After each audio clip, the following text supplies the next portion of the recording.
আলামিন নিজেই বলেছেন,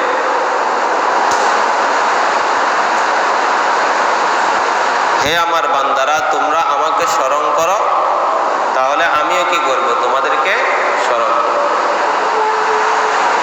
আল্লাহ পাক রব্বুল আলামিন বলেছেন, ফাযকুরুনি আযকুরুকুম ওয়াশকুরু লি ওয়ালা তাকফুরুন। আল্লাহ পাক রব্বুল আলামিন বলেন, ফাযকুরুনি আযকুরুকুম, ও আমার বান্দারা তোমরা আমার জিকির করো, তোমরা আমাকে স্মরণ করো, আযকুরুকুম, আমিও তোমাদেরকে কি করব, স্মরণ করব। ওয়াশকুরু লি ওয়ালা তাকফুরুন, ও আমার বান্দারা আমাদের যে নিয়ামতের মধ্যে তোমরা রয়েছো এই জন্য তোমরা সর্বক্ষণ শুকরিয়া আদায় করো। ওয়ালা তাকফুরুন, তোমরা কি করিও না, নাশুকরি করিও না, কুফরি করিও না। আল্লাহ পাক রব্বুল আলামিন অন্য আয়াতের মধ্যে বলতেছেন, আল্লাহ পাক রব্বুল আলামিন বলেন, উদউনি আস্তাজিব লাকুম, ও আমার বান্দারা উদউনি, আমাকে ডাকো, আস্তাজিব লাকুম, আমি তোমাদের ডাকে সাড়া দিব। অন্য আয়াতের মধ্যে আল্লাহ পাক রব্বুল আলামিন বলেন, কাফেররা যখন হুজুর সাল্লাল্লাহু আলাইহি ওয়াসাল্লামকে জিজ্ঞাসা করলেন, হে মুহাম্মদ ইবনে আব্দুল্লাহ, তোমার আল্লাহ কোথায়, তোমার আল্লাহ কোথায়, তোমার আল্লাহ কোথায়? আল্লাহ পাক রব্বুল আলামিন সেই প্রশ্নের জবাবে আল্লাহ পাক রব্বুল আলামিন বলেন, ওয়া ইযা সাআলাকা ইবাদি আন্নী ফাইন্নী করিব। ও মুহাম্মদ, যখন আপনাকে আমার ব্যাপারে জিজ্ঞাসা করা হবে, আমার বান্দারা আমার সম্পর্কে জিজ্ঞাসা করবে, তখন আপনি উত্তর দিবেন, ফাইন্নী করিব, আমি আল্লাহ পাক রব্বুল আলামিন তোমাদের নিকটবর্তী। উজিবু দাওয়াতাদ দাঈ ইযা দাআন, ও আমার বান্দা, ও আমার বান্দা, উজিবু, আমি উত্তর দিই, ইযা দাআন, দাওয়াতাদ দাঈ, যে আমাকে ডাকে, ইযা দাআন, যে আমাকে যখন ডাকে আমি তখন তার ডাকে সাড়া দিই। সুবহানাল্লাহ। এই জন্য একটা ঘটনা প্রসিদ্ধ আছে, এক বিদুর্মী জেলে তাদের মূর্তির একটা নাম হচ্ছে সমন। এই জেলে কি করে, নদীর ভিতরে গিয়া, সাগরের মধ্যে গিয়া মাছ ধরে। সে মাছ ধরার সময় যখন বন্যা অথবা নদী উত্তাল হয়ে যায়, সাগর উত্তাল হয়ে যায়, তখন আমরা যেরকম আল্লাহ আল্লাহ আল্লাহ আল্লাহ বলা জিকির করা শুরু করি, যেরকম আল্লাহকে স্মরণ করা শুরু করি, তখন তারাও ওই যে তাদের যে মূর্তিগুলা আছে, তাদের যে খোদাগুলা আছে, তারাও তাদের নাম তাদেরকে ডাকা শুরু করে, যাতে করে এই সমস্যা থেকে, এই ঝড় তুফান যেটা আছে সেটা থেকে যেন তাদেরকে সে রক্ষা করে। হঠাৎ সে মাছ ধরতেছে, মাছ ধরতে হঠাৎ দেখতেছে নদীর ভিতরে, সাগরের ভিতরে তুফান শুরু হয়ে গেছে। নৌকাটা এখন এদিক সেদিক টলমল করতেছে, এদিক সেদিক নড়াচড়া করতেছে, তার বুকের ভিতরে ভয় শুরু হয়ে গেছে। সে সমন সমন সমন সমন বলিয়া তাদের আল্লাহকে, তাদের মূর্তিগুলোকে ডাকতেছে, সমন সমন সমন সমন জিকির করতেছে। জিকির করতে করতে হঠাৎ তার মুখে দিয়া সমাদ সমাদ সমাদ বের হয়ে গেছে। সমাদ বের হওয়ার সাথে সাথে আল্লাহ পাক রব্বুল আলামিন সাথে সাথে বলেন, ও বান্দা, কি রে, তুই আমাকে কেন ডাকিস, বল। সে হঠাৎ এটা শোনার পর হঠাৎ সে স্থির হয়ে গেল, কি রে, কে কথা বললো, কে কথা বলা শুরু করলো? এতদিন পর্যন্ত সমান সমান সমান সমান জিকির করতেছি, কখনো কোনো আওয়াজ শুনি নাই, কখনো কোনো ডাকের সাড়া শুনি নাই। শুধু সমাদ বলিয়া একটা ডাক দিলাম, সাথে সাথে উত্তর চলে আসলো, বান্দা কি চাস, বল বল বল, কি চাস বল।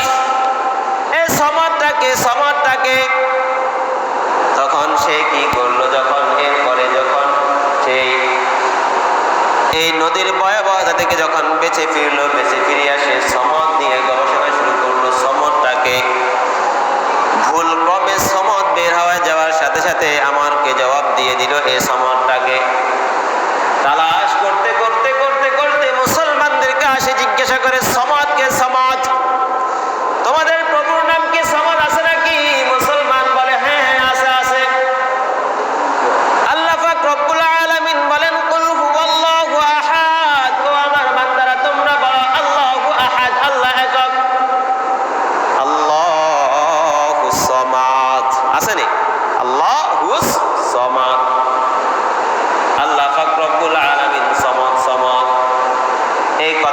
সাথে সাথে ওই বিদুইন, ওই বেধর্মী, ওই খ্রিস্টান, ওই বেদুইন, ওই মুশরিক ব্যক্তি, হিন্দু ব্যক্তি সাথে সাথে কালিমা পড়ে মুসলমান হয়ে গেছে।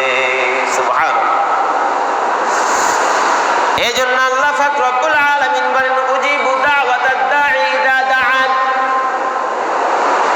ও বান্দা, তুমি আমাকে ডাকো, আমি তোমার ডাকে সাড়া দিব। তুমি আমাকে ডাকো, আমি তোমার ডাকে সাড়া দিব।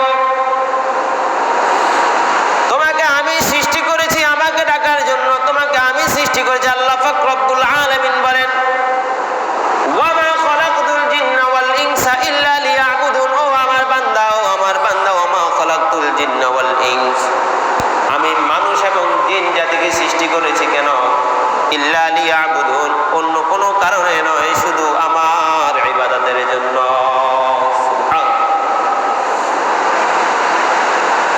এই জন্য তুই আমার ইবাদত করবি। আর আমি যে এই পুরা পৃথিবীটা বানিয়েছি, যত চতুষ্পদ জন্তু যত কিছু বানিয়েছি, এইগুলা সবগুলো আমি তোদের জন্যই বানিয়েছি। এই জন্য আর মুলামারা বলেন মাল্লাউল মাওলা ফালাউল কুল, যে আল্লাহর হয়ে যায় সব কিছু আল্লাহ তার হয়ে যায়, আল্লাহর সকল সৃষ্টি তার হয়ে যায়। এই জন্য আল্লাহকে ইবাদত করলে, আল্লাহর জিকির করলে এর দ্বারা আমাদের এই ফায়দা, আমাদের এই লাভ। আল্লাহ পাক রব্বুল আলামিন অন্য আয়াতের মধ্যে বলেন ও আমার বান্দারা ওয়াযকুরুল্লাহা কাসীরান লাআল্লাকুম তুফলিহুন। ও আমার বান্দারা, ও আমার বান্দারা, তোমরা বেশি বেশি করে জিকির করো। কেন জিকির করবা? লাআল্লাকুম তুফলিহুন, যাতে করে তোমরা সফল কাম হইতে পারো, যাতে করে তোমরা সফল হইতে পারো। এই জন্য তোমরা কি করো? আমার জিকির করো। যখন তুমি আমার জিকির করবা, তখন তোমাকে সফলতা দিয়ে এনে দেওয়ার দায়িত্ব আমার। আর তুমি যখন আমার জিকির করবা, অবশ্যই আমি আল্লাহ পাক রব্বুল আলামিন তোমাকে সফলতা দান করব। এই জন্য আল্লাহ পাক রব্বুল আলামিন বলেন, আয়াতটাও সুন্দর, ফাইদা কুদিয়াতিস সালাতু ফান্তাশিরু ফিল আরদি ওয়াবতাগু মিন ফাদলিল্লাহ। আল্লাহ পাক রব্বুল আলামিন বলেন ও আমার বান্দারা, ফাইদা কুদিয়াতিস সালাত, যখন তোমরা নামাজ থেকে ফারিগ হইবা, নামাজ সম্পূর্ণ করবা, নামাজ শেষ করিয়া ফারিগ হইবা, ফান্তাশিরু ফিল আরদ, তোমরা জমিনের ভিতরে তোমরা আমার যে অনুগ্রহ আছে এই অনুগ্রহগুলা তোমরা কি করো? তালাশ করতে থাকো। ওয়াবতাগু মিন ফাদলিল্লাহ, আল্লাহ পাক রব্বুল আলামিনের দয়ায় যে অনুগ্রহ আল্লাহ পাক রব্বুল আলামিন তোমাদেরকে দান করেছেন, এই অনুগ্রহগুলা থেকে তোমরা কি করতে থাকো? তালাশ করতে থাকো। তালাশ করবা আর সাথে সাথে কি করবা? ওয়াযকুরুল্লাহা কাসীরা, বেশি বেশি করে জিকির করবা। লাআল্লাকুম তুফলিহুন, যাতে করে তুমি যে অন্বেষণ করতেছো, খাবার তালাশ করতেছো, এই খাবার তালাশ করার ভিতরে যেন আমি আল্লাহ পাক রব্বুল আলামিন তোমাকে সফলতা দান করতে পারি। এই জন্য তুমি বেশি বেশি কি করবা? জিকির করবা। এই জন্য সব সময় মুখে থাকবে জিকির।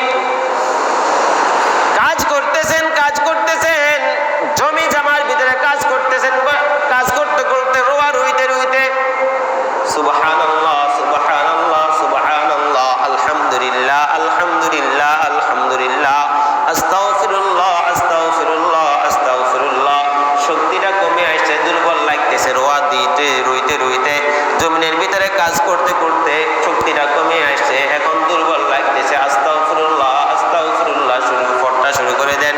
এই আস্তাগফিরুল্লাহ দ্বারা আপনার শরীরের ভিতরে যিনি শক্তি দান করে দিবেন তিনি কে? কারণ আল্লাহ পাক রব্বুল আলামিন নিজে বলেছেন ওয়ায়াজিদুকুম কুওয়াতান ইলা কুওয়াতিকুম। ও আমার বান্দারা, তোমরা যদি ইস্তিগফার পাঠ করো তাহলে আমি আল্লাহ পাক রব্বুল আলামিন তোমাদের শরীরের ভিতরে শক্তি দান করে দিব।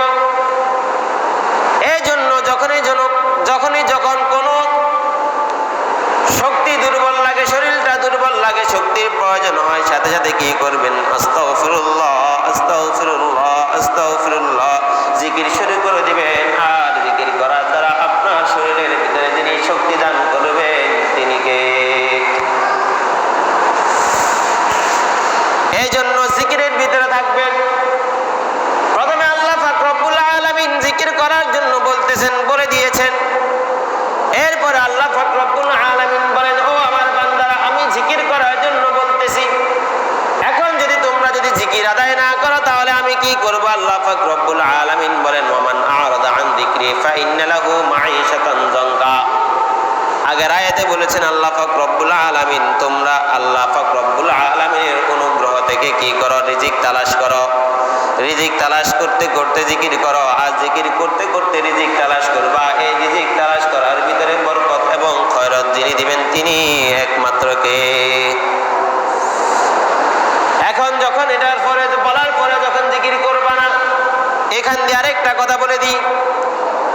ঘরের ভিতরে মা বোনেরা আছে, তারা কি করে? বিভিন্ন সময় বিভিন্ন কাজকর্ম করে। তরকারি কুটতেছে, তরকারি কুটার সময় জিকির করলে সুবহানাল্লাহ, আলহামদুলিল্লাহ, আল্লাহু আকবার। যে তরকারি করতে করতে পাক করতে করতে যখন জিকির করবে, এই পাকগুলার ভিতরে তরকারিগুলার ভিতরে আল্লাহ পাক রব্বুল আলামিন খয়র বরকত দিয়ে দিবেন। এই খাবারগুলা খাওয়ার দ্বারা নিজের ছেলে মেয়েরা আল্লাহওয়ালা হবে। নিজের স্বামী স্ত্রী যারা আছে, যেই পরিবারে যারা আছে, যারা এই খাবারগুলা খাবে, তাদের ভিতরেও আস্তে আস্তে আল্লাহ পাক রব্বুল আলামিন ইমানের শক্তি বাড়িয়ে দিবেন। তাদের ভিতরে দ্বীনের বাতি জ্বালিয়ে দিবে। এই জন্য যারা ঘরের ভিতরে আছি, আমরা যারা বাড়িতে আছি, মহিলারা আছি, আমরা যখন তরকারি কুটবো অথবা রান্না বান্না করব, তখন মুখে মুখে জিকির করা শুরু করব। জিকির করব, মুখে করব জিকির, হাতে করব কাজ। আরে দ্বারা আল্লাহ পাক রব্বুল আলামিন আপনার আর আমার দুনিয়া এবং আখিরাতের দোনো জাহানে সফলতা দান করবেন। যিনি একমাত্র, যিনি কে? এই জন্য মহিলারা যারা আছেন বাড়িতে, যে কোনো কাজ করার সময়, রান্না বান্না করার সময়, কাটাকুটা করার সময় মুখে মুখে জিকির করবেন সুবহানাল্লাহ। জিকির করলে সময়টা যাবে, জিকির না করলেও সময়টা যাবে।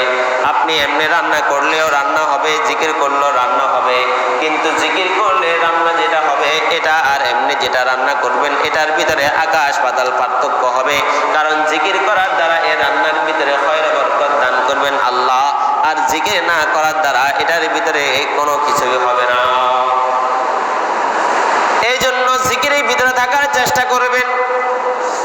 আর যদি জিকির না করেন, আল্লাহ পাক রব্বুল আলামিন বলেন যে ব্যক্তি জিকির করবে না, আল্লাহ পাক রব্বুল আলামিনের জিকির থেকে মুখ ফিরিয়ে নেবে। আল্লাহ পাক রব্বুল আলামিন মাঈশাতান যানকা, তার দুনিয়ার যে রিজিক আছে, এই রিজিকটা আল্লাহ পাক রব্বুল আলামিন সংকীর্ণ করে দিবেন।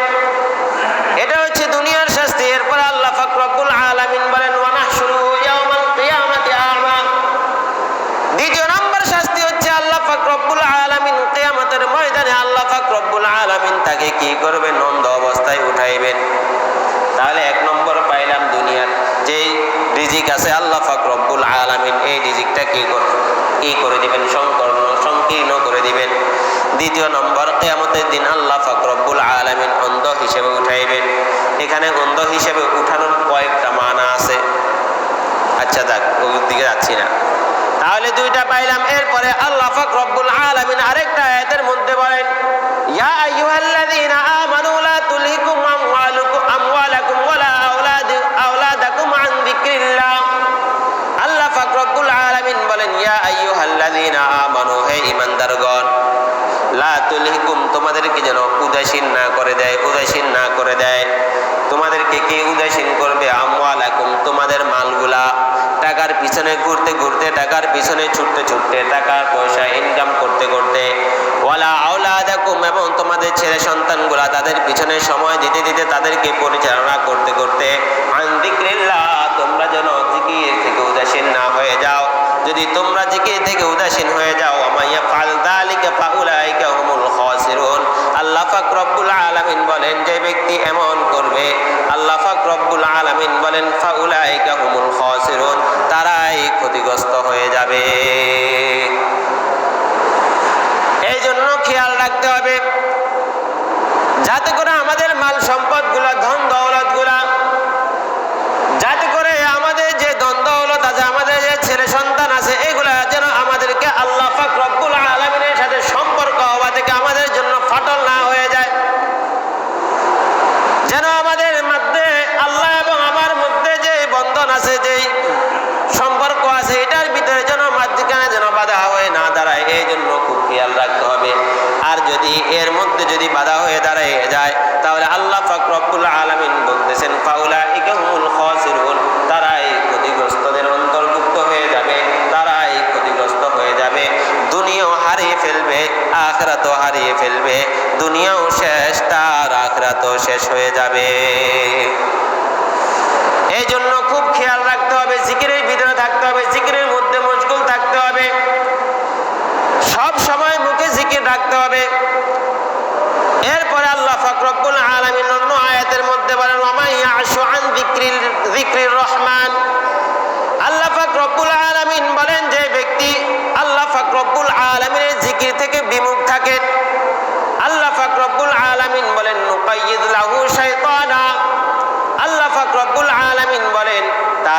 একজন শয়তান নিয়োজিত হয়ে যায়, তার জন্য একজন শয়তান নিয়োজিত হয়ে যায়।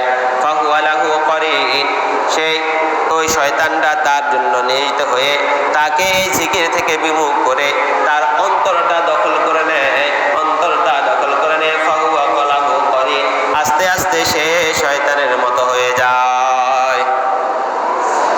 এই জন্য যখন জিকির করবেন, এই জিকির করার দ্বারা আপনার নফসটাকে হেফাজত করবেন কে? আল্লাহ। আপনার শরীরটাকে হেফাজত করবেন কে? আল্লাহ। তখন দেখবেন যখন আলেম ওলামারা কোরআন এবং হাদিস থেকে যখন আলোচনা করবে, তখন আমার কাছে শুনতে ভালো লাগবে, আমার কাছে আমল করতে ভালো লাগবে, তখন আমার আর কোনো সমস্যা হবে না। আর যদি আমরা জিকির থেকে বিমুখ থাকি, ইবাদত থেকে যদি বিমুখ থাকি, তাহলে কি হবে?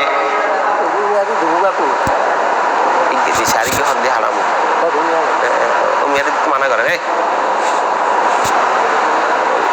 জামাই কিছু মেরে দিতে মানা করেন, একটা বাত আছে। তাহলে আল্লাহ পাক রব্বুল আলামিন বলেন, যদি কোনো ব্যক্তি জিকির থেকে কি হয়ে যায়, বিমুখ হয়ে যায়, তাহলে আল্লাহ পাক রব্বুল আলামিন বলেন তার সাথে একজন শয়তান নিয়োজিত হয়ে যায়। শয়তান তার সাথে থাকিয়া তাকে ওয়াসওয়াসা দিতে দিতে দিতে দিতে আস্তে আস্তে আল্লাহ পাক রব্বুল আলামিন থেকে বিমুখ হয়ে যায়। দিন শেষে দেখা যায় শয়তান তার সাথে হইতে হইতে তার মতো সেও সে কি হয়ে যায়, শয়তানের মতো হয়ে যায়। এই জন্য যখন আমরা আল্লাহ পাক রব্বুল আলামিনের জিকির করব, আমাদেরকে আর শয়তান ওয়াসওয়াসা দিতে পারবে না, আমরাও আর শয়তানের মতো হব না। আর শয়তানের মতো না হওয়ার দ্বারা আমাদের দুনিয়াও ফায়দা হবে, আখিরাতেও ফায়দা হবে। দুনিয়াও সফলতা অর্জন করতে পারবো, আখিরাতেও সফলতা অর্জন করতে পারবো। এই জন্য সব সময় চেষ্টা করবেন জিকিরের মধ্যে মশগুল থাকা। এই জিকিরের মধ্যে মশগুল থাকার দ্বারা আপনার আর আমার ফায়দা। হাদিসের মধ্যে হুজুর সাল্লাল্লাহু আলাইহি ওয়াসাল্লাম বলেন, আল্লাহ পাক রব্বুল আলামিন কিয়ামতের দিন 7 ধরনের ব্যক্তিকে আল্লাহ পাক রব্বুল আলামিন তিনার আরশের নিচে ছায়া দিবেন। তার মধ্যে একজন ব্যক্তি হচ্ছে আল্লাহ পাক রব্বুল আলামিনের ওই নিকটতম বান্দাদের মধ্যে একজন হচ্ছে এ জাকিরিন। عن أبي هريرة رضي الله تعالى عنه عن النبي صلى الله عليه وسلم قال, হযরত আবু হুরায়রা রাদিয়াল্লাহু তাআলা আনহু সাল্লাল্লাহু আলাইহি ওয়াসাল্লাম থেকে বর্ণনা করেন, সাবআতুন ইউযিল্লুহুমুল্লাহু তাআলা ফি যিল্লিহি ইয়াওমা লা যিল্লা ইল্লা যিল্লুহু।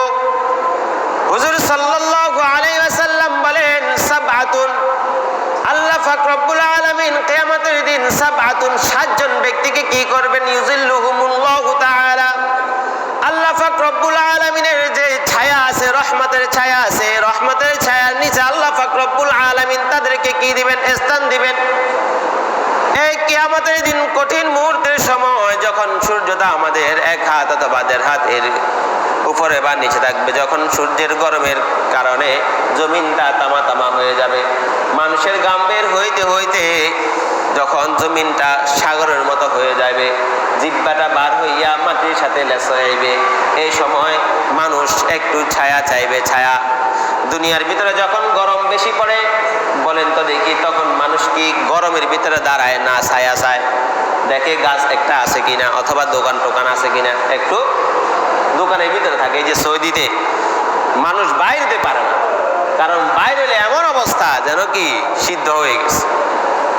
এবং কি যখন গরমের বাতাস ছুটে, আমরা তো যাই নাই, শুনছি আর কি, বলে হুজুর যখন বাতাস ছুটে, বাতাস ভয়ে ভয়ে গাড়ির ভিতরে ঢুকে বসে থাকি, অথবা ভয়ে দোকানের ভিতরে ঢুকে যায়, কারণ এই বাতাসগুলা লাগার সাথে সাথে গায়ে ঠোয়া ফুটে যায়, কখনো কখনো দেখে যায় গোস্তগুলা ছুটিয়েও পড়ে যায়। তাহলে দেখেন কত গরম। সূর্য তো এখনো নিচে আসে নাই, কত হাজার মাইল দূরে, কত কোটি কোটি কোটি কোটি কোটি হাজার মাইল দূরে। এরপরে যদি এই অবস্থায় হয়, কিয়ামতের ময়দানে কি অবস্থাটা হবে? এই জন্য আল্লাহ রাসূল বলেন, ও আমার উম্মতেরা, তোমরা শুনিয়ে রাখো, কিয়ামতের দিন এই কঠিন পরিস্থিতির সময় আল্লাহ পাক রব্বুল আলামিন 7 জন ব্যক্তিকে কি করবেন? তিনার আরশের নিচে ছায়া দিবেন। ও আমার বান্দা, ও আমার উম্মতেরা, তোমরা যদি এই ছায়া পাইতে চাও, তাহলে এই 7 জনের অন্তর্ভুক্ত হয়ে যাও। সেই 7 জনের অন্তর্ভুক্ত যখন তুমি হয়ে যাইবা, কিয়ামতের দিন আল্লাহ পাক রব্বুল আলামিন তোমাকে ওই আরশের নিচে ছায়া দান করবেন।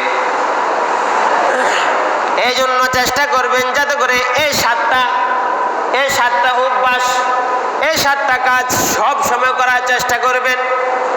1 নম্বর, আল্লাহ রাসূল বলেন ইমামুন আদলুন, ন্যায় বিচারক নেতা।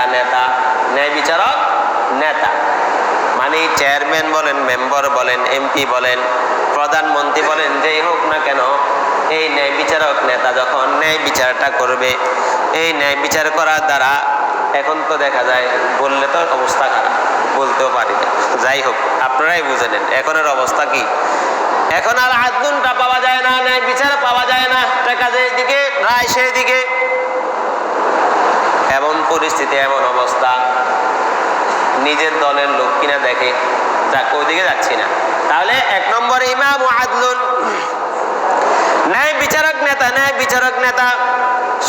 সে যেই হোক না কেন, সে আমার ভাই হোক না কেন, আমার ছেলে হোক না কেন, আমার পরিবারের সদস্য হোক না কেন, ওমর রাদিয়াল্লাহু তাআলা আনহুর মতো বিচারের ব্যবস্থা করতে হবে। নিজের ছেলেটাকে পর্যন্ত ছাড় দেয় নাই। বাকি 30টা নাকি 40টা বাড়ি বাকি ছিল, ওই 30টা নাকি 40টা বাড়ি কবরের উপরে গিয়ে দিয়ে আসছে, যাতে করে কিয়ামতের দিন আল্লাহ পাক রব্বুল আলামিনের কাছে জবাবদিহিতা না করা লাগে যে ওমর নিজের ছেলে হয়েছে এই কারণে কি 40টা বাড়ি মাফ করে দিছ নাকি। এই জন্য নিজের ছেলে হোক, নিজের পরিবারের হোক, যেই হোক না কেন, বিচার যেটা আল্লাহ পাক রব্বুল আলামিন যেই বিধান বলে দিয়েছেন, ওই বিধান অনুযায়ী বিচার করা, সে যেই হোক না কেন, তার দিকে না তাকানো। যদি এরকম ভাবে ইনসাফ ভাবে বিচার করতে পারেন, তাহলে আল্লাহ পাক রব্বুল আলামিন কিয়ামতের ময়দানে ওই 7 ব্যক্তিদের মধ্যে আপনাকে আর আমাকেও আল্লাহ পাক রব্বুল আলামিন অন্তর্ভুক্ত করে নেবেন। ওই 7 ব্যক্তি আরশের নিচে, 7 ব্যক্তির মধ্যে আমিও একজন ওই আরশের নিচে ছায়া পাবো। এই জন্য ইমামুন আদলুন, ন্যায় বিচারক বাদশা, ন্যায় বিচারক ইমাম নেতা। ওয়া শাবুন নাশা ফি ইবাদাতিল্লাহ, 2 নম্বর হচ্ছে যুবক। এই যে আমরা যারা যুবক আছি, ওনারাই নাশা ফি ইবাদাতিল্লাহ। আল্লাহ রাসূল বলেন সে যুবক হয়েছে ঠিক আছে, কিন্তু যুবক হওয়ার কারণে তার যৌবনের লালসায়, শয়তানের ওয়াসওয়াসায় পড়িয়া সে কি হয় নাই, ধ্বংস হয় নাই, সে উল্টা পাল্টা চলে নাই, বরং আল্লাহ পাক রব্বুল আলামিন যেভাবে বলেছেন, আল্লাহ পাক রব্বুল আলামিনের ইবাদতের মাধ্যমে আল্লাহ পাক রব্বুল আলামিন যেভাবে চলতে বলেছেন ওইভাবে চলেছেন। এই ইবাদতের মাধ্যমে তার যে যৌবনটা ছিল, তার যে উঠতি বয়সটা ছিল, এই উঠতি বয়সটা কাটাইছে আল্লাহ পাক রব্বুল আলামিনের ইবাদতের মাধ্যমে। এই জন্য আমাদের এখানে অনেক সময় ছোট ছোট বাচ্চারা আসে, দমকাইয়েন না। আল্লাহ যদি দড়ি বইয়ে আপনারে কিরে বেড়া, তুই নামাজও বলে আসিস, তুই আর বান্দা তেমাইয়ে কি বান্ধানো, কি উত্তর দেবেন বলেন? দুষ্টামি তো করবেই, কারণ ওর নসলে এটা। আপনি আর আমিও যখন ওই কতটুকু বয়সে ছিলাম, আমরাও কিন্তু দুষ্টামি করছি। এই জন্য দেখা যায় বাইরের দেশগুলাতে ফুটবল খেলে মসজিদের ভিতরে কোনো মানা নাই, দেখছেন কিনা জানি না, আমরা দেখছি কি দুষ্টামি করতেছে উল্ডালা, কোনো মানা নাই। কারণ এখন আপনি ধমকি দিচ্ছেন, এ মসজিদ বিমুখে হয়েছে, বাসে শেষ, নামাজ শেষ, ছুটে গেছে শেষ, এ আর মসজিদে আসবে না, বয়ও আসে না মাঝে। এই জন্য আল্লাহর সাথে জোড়ানোর চেষ্টা করবেন, আল্লাহর সাথে মিলানোর চেষ্টা করবেন। নিজের ছেলে মেয়ে নাতি নাতনি যারা আছে তাদেরকে নিয়ে আসবেন, আল্লাহর কাছে আনেন। আপনার সেজদাটা কবুল হচ্ছে না হচ্ছে সন্দেহ আছে, কিন্তু এই নাবালেগ নিষ্পাপ বাচ্চার সেজদাটা কবুল হচ্ছে, এটার ভিতরে কোনো সন্দেহ নাই। আরে আনার দ্বারা আল্লাহ রাসূল বলতেছেন, আদ-দাল্লু আলাল খায়রি কাফাইলিহি, যে ভালো কাজের পথ দেখায় সে ওই ভালো কাজের সওয়াব পায়। আপনার ছেলেটা, আপনার নাতিটা আপনার সাথে আসার কারণে যে সেজদা দিচ্ছে, যে ইবাদতটা করতেছে, নামাজটা পড়তেছে, সুবহানাল্লাহ পড়তেছে, তার একটা অংশ আপনার ভিতরে চলে যাচ্ছে। এই জন্য তাদেরকে মাহরুম করবেন না। ওই যে আমাদের সাজু ভাই, দেখি সাজু ভাই মাশাআল্লাহ, দেখা যায় এই পাশে দাঁড় করায় দেয়, একজনের পাশে একজনের দাঁড় করায় দেন, দুজনকে একসাথে দাঁড় করায় না। দুজনকে একসাথে দাঁড় করলে তো সমস্যা করবেই ওরা, ওদের নসলে অভ্যাস হচ্ছে সমস্যা করা। তাহলে কি করবেন, একজনকে এই পাশে দেন, একজনকে ওই পাশে দেন, তাহলে আর দুষ্টামি করতে পারবেন না। এই জন্য একটু খেয়াল করবেন যাতে করে আমাদের বাচ্চাগুলো ইবাদতের ভিতরে দিয়ে এই যে ওয়াশাবুন, আল্লাহ রাসূল বলতেছেন ওয়াশাবুন ফি ইবাদাত নাশা ফি ইবাদাতিল্লাহ, এই বান্দাগুলা নিজের যে যৌবন আছে, যৌবনের যে উঠতি বয়সটা আছে, এই বয়সটা কিসের ভিতরে দিয়ে কাটায়? আল্লাহর ইবাদতের ভিতরে দিয়ে কাটায়। এই জন্য আল্লাহকে ভয় করিয়া। এরপরে 2 নম্বর গেছে, 3 নম্বর আল্লাহ রাসূল বলেন ওয়াজুলুন কলবুহু মুআল্লাকুন ফিল মাসাজিদ। আছে আমাদের মধ্যে এমন অনেক লোক আছে আলহামদুলিল্লাহ, আল্লাহ রাসূল বলেন ওয়াজুলুন কলবুহু মুআল্লাকুন ফিল মাসাজিদ, এমন অনেক বান্দা আছে যাদের অন্তরগুলা মসজিদের দিকে লাগিয়ে থাকে, মসজিদের সাথে লাগিয়ে থাকে। আলহামদুলিল্লাহ আপনাদের এখানে অনেক আছে, অনেকজন আছে। দোয়া করে আল্লাহ পাক রব্বুল আলামিন সকলের ভিতরে এই গুণটা আল্লাহ পাক রব্বুল আলামিন সকলের ভিতরে ঢুকাই দিক। সকলে বলি আমিন। অনেক আর আছে মসজিদের দিকে, মসজিদের সাথে মনটা লাগিয়ে থাকতে হবে। কখন আসরের আজান দিবে, কখন মসজিদে যাব, কখন এশারের আজান দিবে, কখন ফজরের আজান দিবে, মসজিদের দিকে কানটা লাগিয়ে থাকে। কখন মুয়াজ্জিন ডাক দিবে, অথবা বাড়ির ভিতরে কোনো কাজ নাই, ঘরের ভিতরে কাজ নাই, মসজিদে চলে আসে বসে বসে জিকির করতেছে সুবহানাল্লাহ সুবহানাল্লাহ সুবহানাল্লাহ, আল্লাহু আকবার আল্লাহু আকবার, আলহামদুলিল্লাহ। জিকির করতেছে অথবা নামাজ পড়তেছে। জিকির করেন অথবা নামাজ পড়েন, এগুলো না করলেও এই মসজিদে আসলে কি আছে? ফায়দা আছে। এই যে আপনি যে মসজিদে আসি বসে থাকবেন, নামাজের জন্য অপেক্ষা করবেন, আল্লাহ রাসূল বলেন যে ব্যক্তি নামাজের জন্য অপেক্ষা করবে সেও যেন ওই নামাজ পড়ার অবস্থায় যে সওয়াব পাবে সেও যেন সেই সওয়াব পাইতে থাকবে। সুবহানাল্লাহ। নামাজ না পড়িও নামাজের অপেক্ষা করার দ্বারা কি নামাজের মতো সওয়াব পাইতেছে। সব কিছু বাদ দেন, এই যে সময়টা দোকানে বসছেন, শুরু হয়েছে গীবত, অতএর এটা হয়েছে, অতএর সেটা হয়েছে, এমনি হয়েছে, তেমনি হয়েছে, অমনি হয়েছে, নিজের ভিতরে সমস্যা ওটা দেখে না, কিন্তু অতএর কি হয়েছে, অতএর কি হয়েছে, শুরু হয়েছে গীবত। এই 1টা 2টা 3টা 4টা বলতে বলতে দেখা যায় ইচ্ছা অনিচ্ছা নিজের মুখে কি বাইরে যায়, গীবত বাইরে যায়, 2টা কথা বাইরে যায়, শেষ, আমল শেষ গেছে। এত কষ্ট করে আমল করতেছেন, এই গীবতের কারণে আমলটা বরবাদ হয়ে গেছে। এই জন্য মসজিদে যদি বসে থাকেন কমসে কম এই গীবত থেকে বেঁচে থাকতে পারবেন। এই মিথ্যা বলাগুলা থেকে, শোনা থেকে, মিথ্যা বলা এবং গীবত যে শোনা না বললেও শুনতে হয়, এই শোনা থেকে বেঁচে থাকতে পারবেন। এই বেঁচে থাকার দ্বারাও আপনি কি করলেন? বেঁচে থাকতে পারলেন। এই মসজিদে আসলে কমসে কম গুনাহ থেকে বেঁচে থাকা যায়। এই জন্য আল্লাহ রাসূল বলেন ওয়ারাজুলুন কলবুহু মুআল্লাকুন ফিল মাসাজিদ। 3 নম্বর হচ্ছে ওই ব্যক্তি যে ব্যক্তির মনটা, কলবটা মসজিদের সাথে লাগা থাকে। এরপর আল্লাহ রাসূল বলেন ওয়ারাজুলানে তাহাব্বা ফিল্লাহি ইজতামা আলাইহি ওয়া তাফাররাকা আলাইহি। এরপর আল্লাহ রাসূল বলেন 4 নম্বর লোক হচ্ছে ওই ব্যক্তি যে ব্যক্তি আল্লাহ পাক রব্বুল আলামিনকে রাজি খুশি করার জন্য কাউকে ভালোবাসে এবং আল্লাহ পাক রব্বুল আলামিনকে রাজি খুশি করার জন্য কারোর সাথে দুশমনি করে। সে কোনো দুনিয়ার কোনো কারণে নয়, বরং আল্লাহ পাক রব্বুল আলামিন নারাজ হয়ে যান। যেমন যখন আপনি কোনো ব্যক্তি আপনার কাছে যে গীবত করবে বা মিথ্যা বলে, সাথে সাথে তার উপর আপনি ফায়ার হয়ে যান, গরম হয়ে যান। সম্পর্ক থাকলে থাকুক, না থাকলে নাই। তুই মিথ্যা কথা কেন বললি? তুই গীবত কেন করতেছস? এই যে এই মুহাব্বতটা, এই যে ফাতুক, এই যে ছুটে যাচ্ছেন, এটা কিসের কারণে? সে গীবত করার কারণে। আর গীবত করা ইসলামে জায়েজ আছে? নাই। দেখা গেছে গাঞ্জা খাইতেছে, আপনাকেও গাঞ্জার দিকে ডাকতেছে, দূরে বেটা, তোর লগে সম্পর্কই নাই। সম্পর্ক ছিন্ন করে ফেলছেন কিসের কারণে? এই নেশার কারণে। বলেন তো দেখি শরীয়তে নেশা জায়েজ আছে না নাই? জায়েজ নাকি? না, জায়েজ নাই। তাহলে এই যে আপনি যে তার সাথে সম্পর্কটা ছিন্ন করতেছেন কিসের কারণে? কারণ এই গাঞ্জা খাইলে, গাঞ্জা খাওয়া নিষেধ করছে, মোট কথা নেশাগ্রস্ত জিনিস খাওয়া নিষেধ করেছেন আল্লাহ পাক রব্বুল আলামিন। এই আল্লাহ পাক রব্বুল আলামিন নিষেধ করার কারণে সে ওই নিষেধের দিকে আপনাকে দাওয়াত দিচ্ছে। এই জন্য তার সাথে আপনি সম্পর্ক ছিন্ন করতেছেন। এটা কার জন্য করতেছেন? আল্লাহ। আর কাউকে মুহাব্বত করবেন, ভালোবাসবেন, এটাও আল্লাহর জন্য। যখন এই কাজগুলো আল্লাহর জন্য করবেন, তাহলে ওই সময় কিয়ামতের দিন, ওই কঠিন পরিস্থিতির সময় আল্লাহ পাক রব্বুল আলামিন আপনাকে ওই ছায়ার নিচে আল্লাহ পাক রব্বুল আলামিন কি করবেন? স্থান দান করবেন। এই জন্য 4টা বলছে, সময় শেষ হয়ে গেছে। তাহলে ইনশাল্লাহ বাকিটা সামনের জুমা ইনশাল্লাহ আলোচনা করব। তাহলে 1 নম্বর হচ্ছে ইমাম আদলুন, 1 হচ্ছে ন্যায় পরায়ণ কি নেতা।